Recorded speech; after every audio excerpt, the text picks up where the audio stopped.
I think the big issue for Maryland right now is to get off on the right foot and to do it with some new pieces.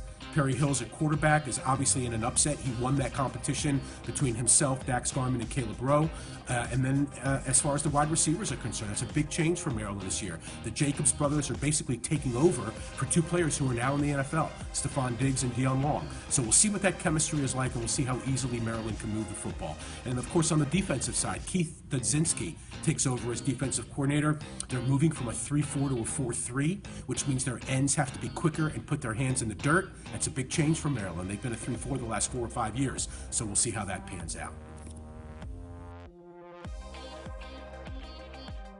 As far as the quarterback situation is concerned, that really was the big question during the offseason and then during summer camp.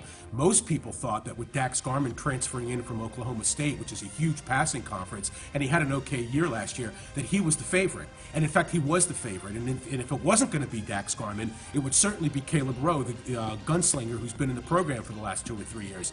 But here are a couple problems. Number one, Garman's got great pocket awareness, but when it breaks down, he doesn't have the ability to run. That's the first issue. The second issue with Caleb Rowe is that he had that ACL last year, and it knocked him out for the rest of the year, and I don't think he's fully recovered from that. Perry Hills in the offseason did two things. He slimmed down and he learned the playbook. So now he's got better pocket awareness, and when the pocket breaks down, he does have the ability to break, contain, and make plays with his feet. I think it's those things and his leadership ability. He's been in the program now for 3 years that gave him the edge ultimately over Dax and Caleb Rowe. Does it mean that Perry Hills will start all year? Absolutely not. I think it's still in flux, but he's done enough right now to get the starting job.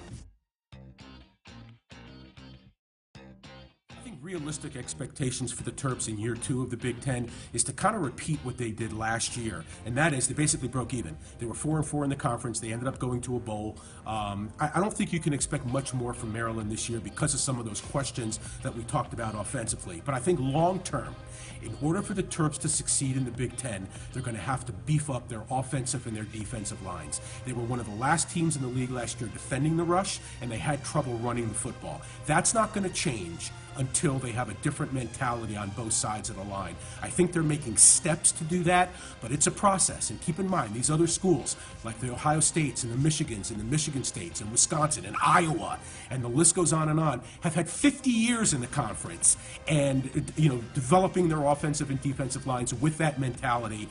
Terps and Rutgers are newcomers. This is their second year. They don't play this kind of football in the ACC, and they certainly didn't play it in the Big East for Rutgers. It's going to take time.